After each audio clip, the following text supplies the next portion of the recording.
What's up, Bulldogs? Welcome back to another episode of Bulldog Weekly. I'm Topher. And I'm Ian.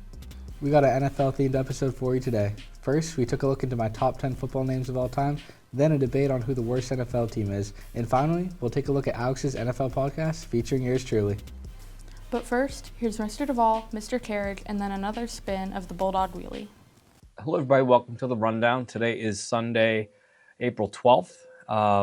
It's the last week of school before April vacation, and there are a few interesting events happening in and around school. So stay with me here. On Monday, we're not going to run a Bulldog block. We're going to have two smaller blocks for class, block 1 and 2.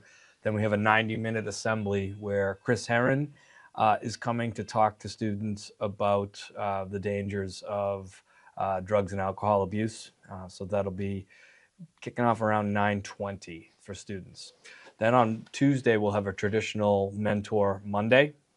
So that will set our calendars for Bulldog Block. Later in the week, Bulldog Block, we've got Mass Hire coming back with a session on interview skills, as a lot of our students are thinking about their summer jobs. Thursday, we're giving out report cards in Bulldog Block, so it really is the end of the year. We're already through term 3.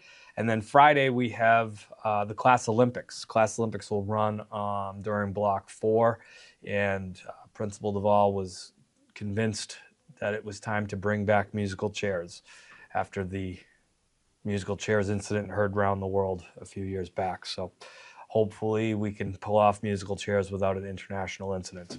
See you, everybody. What's up, Bulldogs? Spring has sprung. We are off and running. The peaks and valleys of an early spring season are well underway. Baseball off to a 4-2 start, 2 wins over neighboring Wareham, and a couple of tough losses with a really good Apponequet and Seekonk team. They've got Dighton Rehoboth and West Bridgewater this week. They're down at Tabor Academy on Friday, so mark your calendars for that site change. Softball still looking for their first win. They're at Dartmouth today, and they have Dighton Rehoboth on Wednesday. Off to an 0-4 start, but looking to get back on the right side of things this week with 2 games. Boys Lax dropped one at Bishop Stang last night. They're down to 3-2, still over 500 where we like to be, and they have Bridgewater, Raynham, and Apponequet this week. Girls Lax played a doubleheader Saturday, Monday with Falmouth, dropped both of those games in really close fashion, but did get out of the gate with good wins against Somerset Berkeley and Greater New Bedford Voke. They are 2-2. They have Dighton Rehoboth and Apponequet to end out the week. Boys tennis, 3-0. Truly dominant start to their year. They've got Case and Apponequet this week, looking to reschedule that Somerset Berkeley game from another week ago. So if you're looking for that one to go back on the calendar, we're still working on a final date for that. Girls tennis, after an insane rainout, a pocket of hail coming through on a beautiful sunny day last week, missed a chance to play against Dighton Rehoboth, but they are 2-0. They'll have Case, Apponequet, and East Bridgewater 3 matches to end this week. Sailing 1-1 still after some reschedules that need to go back on. They'll be at Sturgis early release today. They're on a bus at 1:30 for a 2:30 start down in Hyannis, and they'll be going to Nantucket on Thursday. So good luck sailing as you look to hit mid-season form. Track, both boys and girls win their first meet against Apponequet. Both are 1-0. They've got a huge one against Case tomorrow, Wednesday, at home. So if you want to turn out and support the track team, they're here tomorrow against Case, who's very good this year. That should be a really good track meet, real close, real exciting. Unified, again, part of that hailed out day last week. They look to get underway. They're at Seekonk today. So good luck to Unified as they head out to Seekonk for a meet today. That's it for now. We've got plenty more to report on over vacation week. Stay close to those schedules for any time changes. And when we get back from break, we'll have lots to report out because we've got games all week next week. Enjoy your vacation. Come out and support the teams. And as always, go Bulldogs. Thanks for the updates. And now it's time for another spin of the Bulldog Wheely. Let's get it going. Rock, paper, scissors, shoot. Rock, paper, scissors, shoot. Rock, paper, scissors, shoot. Rock, paper, scissors, shoot. Rock, paper, scissors, shoot. Rock, paper, scissors, shoot. Oh, I'm on the street, Topher. I know. It's quite unfortunate. Come on. Free space, free space, free space. Free space.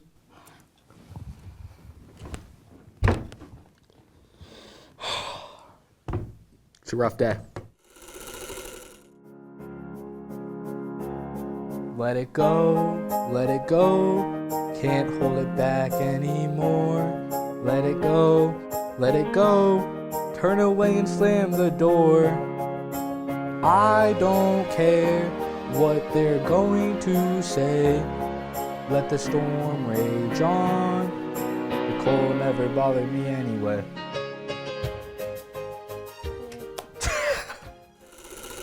Short form content has been taking over. I decided to make my very own short on the football players with the best names ever. Let's check out my top 10. Here are the top 6 or 7 football names of all time. Number 1, it's gonna blow your mind. At number 7, we got Bakari Rambo, an absolute naming masterclass from the parents. Insane. At number 6, we got Tiger Shanks. At least this tiger doesn't get DUIs. Dude person. He's just a dude. Quack, quack, quack, quack. At number 4, we got Storm Duck. Amazing name. Unfortunately, he did not play at Oregon. At number 3, we got Dick Butkus. He's a Hall of Famer. At number 2, we got General Booty. He really commands that field. At number 1, we got Rowdy Beers. Generational name. That sure was something. I think it came out great. In the NFL offseason, the teams change a lot. Topher was joined by Aiden and Austin to debate which team is going to perform the worst this next year. Let's check it out. Today, we will be discussing just who will be the sorriest team in the NFL next season. With several major trades and cuts having already been made this offseason and the upcoming draft, just which team will come out the worst? Now to our two sides. I think the Jets will be the worst because, first off, they're the Jets. They have not been good since 2011 under Mark Sanchez, who's probably going to go to jail for a crime he committed. Good is a statement. And they have just absolute owner sabotage by Woody Johnson, who is incapable of making the correct decision at any point in his ownership time. The only time the Jets were decent is when he was serving in the presidential administration, when he was away and his brother was in charge. That's the only time the Jets started doing good. Now that he's back, they're screwed. They don't have a quarterback. They have Geno Smith, who is easily, without a doubt, the worst quarterback in the entire league from the last season. He had maybe like 5 touchdowns, and he led his team to a grand total of 2 victories. So I don't see them doing much. Sure, they have Breece Hall, but I don't think that's enough. Yeah, I think the problem is, though, Aiden, they do have Breece Hall and they do have Garrett Wilson, so you still have those star players on your team, so you're bound to get a few wins. Okay, I can see that, yeah. Now, I'm going to show you the real worst team. The Dolphins are trash.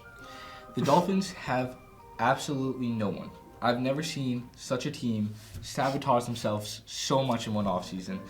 All you have is Malik Willis, Devoll Achane. I challenge you, name a single other player on the Dolphins, Aiden. I can't do that. There is no one. There's absolutely no one on that Miami Dolphins team. You traded Javon Baker. He's up out of there. Jalen Waddle's gone. Tyreek has no leg. He's only fast, and now he has no leg. So what are you going to do with that? He's going to end up leaving. You literally just have no one on that lineup, and your cap space is gone because you spent it all on Malik Willis. Like, there's really But not Malik much you Willis can is do. a good bat. He looked like he did good. Your in a Jets couple are going to games. get more wins than the Dolphins because they play the Dolphins twice a year. Like, it's I think they'll really split the insane. series. Your coach is gone. Everyone is gone. They're just not going to split the series. Like, it's absolutely insane. And they have a hard schedule. They play, like, some top-tier teams throughout the season. Pretty sure they play the Chiefs. They have the Patriots twice a year, Bills twice a year. It's absolutely insane. Hard schedule, just no one on the team. Obviously, the Dolphins, they're going to be a worse team. Alright, so I think I'd have to agree with Topher, honestly. Although the Jets are historically an awful team, and I'm sure they will be again, I think the Dolphins have just sabotaged themselves a little more this offseason. So, that's all. Thank you. Clear winner in that debate. The Dolphins are going to be pretty bad. Recently, Alex has been on a podcast tear. However, instead of reviewing a movie, he decided to take a peek into the NFL offseason. Alex, Adam, and I discussed our takes on some key NFL questions. Let's check it out. Hello, guys. Welcome back to the podcast 2. Today, we got a special guest. Nice to be here, man. I'm so happy to be on this podcast. Excited to talk some ball today. Yep, so today, instead of Scream 7, this time we're going to be doing NFL questions, and I'm going to be asking Topher and Adam these questions, and see how it goes. Adam, we'll get you the first question, all right? You ready? All right. Do you think the Miami Dolphins will have the worst record next year?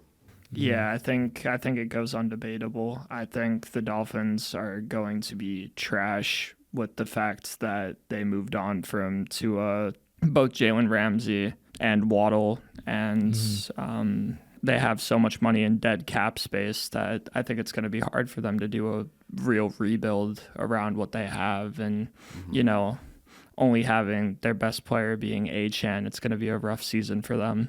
Right. I fully agree, Adam. I mean, the Dolphins are facing a lot of debt. They're facing a lot of loss. You lost Javon Baker. We saw Tua go, even though he wasn't that good. We saw Tyreek. We saw Jalen. Everyone's leaving. You just picked up Malik Willis from the Packers. Paying him $60 million a year is absolutely ballistic. That's a crazy deal. That's just spending all of your cap when you should be looking for receivers for him. You only have Tutu Atwell in the receiving core. You're just bringing in Malik Willis and not giving him anything to work with. Also, you have a pretty hard schedule. You're seeing the Chiefs, the Chargers, the Bills twice a year, the Patriots twice a year. Just makes it hard to get wins out there. Yeah, it really does. Yeah, good luck to the Dolphins. I think Malik Willis felt like he would have Waddle, and I think when they traded Waddle, he was like, oh, maybe I don't really want to be here. But he's getting paid a lot, though, so. He is getting paid a fair amount, especially coming from being a backup straight. Yeah, coming from being a backer to getting paid $60 million a year is crazy. He played 2 games, but they were good. But Yep, he did look good, but I just don't think he has that star power to completely flip the Dolphins lineup with no other help. Yeah, no, I agree. Yeah. All right, next question. We'll ask you, Topher. Sounds good. Who do you think will be the starting quarterback for the Minnesota Vikings next year? I think without a doubt, Kyler Murray is going to be the starter coming into this year. Whether he plays bad might determine if they decide to switch to J.J. McCarthy after a few games. But Kevin O'Connell has made it pretty clear he sees a future with Kyler. You can look in the media quotes. He says how Kyler does have a future with this Vikings team. However, I disagree. I think they should have gone the draft route with someone like Ty Simpson. Would have been a better answer than paying all that money to Kyler Murray. However, if we look at J.J. McCarthy, he looked awful at the beginning of the season. Did turn around towards the end, but he looked terrible in general. Justin Jefferson barely getting any reps, even though he did still surpass 1,000 yards. Max Brosmer, absolute dog water, terrible quarterback. He came out and threw 4 interceptions. So obviously that's not the answer. Kyler Murray is something exciting for the Vikings fans. He is quite explosive, does have that upside. I just don't see him as a long-term solution. Well, let me ask you this. If you were the head coach or GM, would you give up on J.J. McCarthy that quick? I don't think you can give up on J.J. McCarthy quite yet, but I would bench him. I don't think it's the time to keep throwing J.J. McCarthy out into the fire without as much help. I feel like you need to build a little bit more of a team around him. He does have Justin Jefferson, does have Jordan Addison, but build up that O-line a little more. Give him a little more time to learn instead of just tossing him out there, and I think he'll be all right. But you need to bring in a solution. I think Kyler Murray could mentor him up a little bit. I just don't like the whole overall quarterback room we got going on in Minnesota. Right. What do you think, Adam? Yeah, no, I agree. I don't think their quarterback room is great, but I do think that their best option is Kyler Murray, and because he's not only coming off of being traded from the Cardinals, and I think he's going to come back with something to want to prove. And he also is going to have a much better wide receiver core than what he did on the Cardinals. Yeah. I mean, Jordan Addison, Justin Jefferson, it's a big change for him. Right. I completely agree. I think Kyler Murray is the option, and see how it goes. Next question. I'll ask you, Adam. Who is the best free agency move from 2026? I think in my mind, the best free agency pickup was Kenneth Walker going to the Chiefs. And I say that because, he's young, he's explosive, he's just coming off of a Super Bowl MVP season. And I think he's going to want to have another electric season. And also, with an explosive offense like the Chiefs. And I think he'll fit right in. Right. That's an interesting take. He is technically young, but if you look at that bald head, you can see a little bit of oldness in Kenneth Walker. Quite injury prone. That's why I don't have him as my number one acquisition. I would say Trent McDuffie to the Rams is by far the biggest trade/acquisition for a team in the offseason. Looking at this Rams team, they've only been missing a star corner that basically completes their lineup and puts them in like number one Super Bowl contention. If you look at this defense this past season, from week 5 and beyond, they ranked the highest in defensive pressure rate on the quarterback. So if you add that elite defensive line with an elite corner, it's just going to lead to a ton of turnovers and a lot of problems for those NFC teams. Yeah, I like that take. I like both of those signings. However, I think Waddle to the Broncos is better than both. I mean, mainly because the Broncos, they have good wide receivers, but they needed that number one, and I think Waddle can definitely be that. And yeah, I just think it's overall a good trade. I think that speed could open up that Broncos offense a little more, but already having Courtland Sutton, I would just put Trent McDuffie a little above that. I'm surprised that none of us looked into the Mike Evans going to the Niners, and He's going to get hurt. I would agree. I think he is going to miss some games, and also Mike Evans is just so old right now. Yeah, he is really and old. there's not really any consistency with those Niners receivers-wise. Juwan Jennings came on later in the year, but and not to mention, I swear to God, that field is cursed. a lot of injuries over there. Yeah. All right, next question. Last question. Topher, who will make the Super Bowl? I think my Super Bowl going into next year, I have the Rams obviously making that trade for Trent McDuffie. Is going to set them up above all the other NFC teams, despite a very contested division. I think they're going to make it up there with that elite defense and elite offense, having Puka Nacua and Kyron and all of them. And also on the other side from the AFC, I think the AFC is wide open, but what Adam said, that Kenneth Walker trade, I think sets the Chiefs up to another level. And I think they're going to bring back, they have experience in the Super Bowl, have experience throughout the playoffs, Patrick Mahomes leading them. I think they do make it back. I see a Chiefs-Rams Super Bowl upcoming. Okay. For me, I have Ravens-Rams. Obviously, Trent McDuffie trade was fantastic. Not as good as Waddles, but it was a great trade, what they needed, and they've been really close almost every year these past years. And Ravens, new head coach, and team still really good. I think it'll be great. How about you, Adam? How are you feeling over there? Yeah, I would agree more with Topher on Rams and Chiefs. I think that's more likely to happen than the Rams and Ravens. Yeah, Ravens are going to be missing Harbaugh, so it makes it kind of hard not having that coaching experience coming into the next year. But yeah, I personally think that it's too soon to pick, and there's way too many contenders coming back into it. But I think the likelihood of it being something like the Rams and Chiefs is a very high possibility. Right. Fair enough. I'd like to give a special thanks to ORRHS TV and Topher and Adam for being here. Pleasure to be here as always. I agree, man. Been a great day. Thank you, guys. Once again, I have the best takes. If you say so. Great stuff, guys. Teachers and students, if you'd like to have something filmed and shown here on Bulldog Weekly, let us know. And be sure to check out ORRHS TV to see everything else we film here, like sports games, town events, and more. Well, that'll wrap up this week's episode. Thanks for watching. As always, I'm Topher. And I'm Ian. And this is Bulldog Weekly.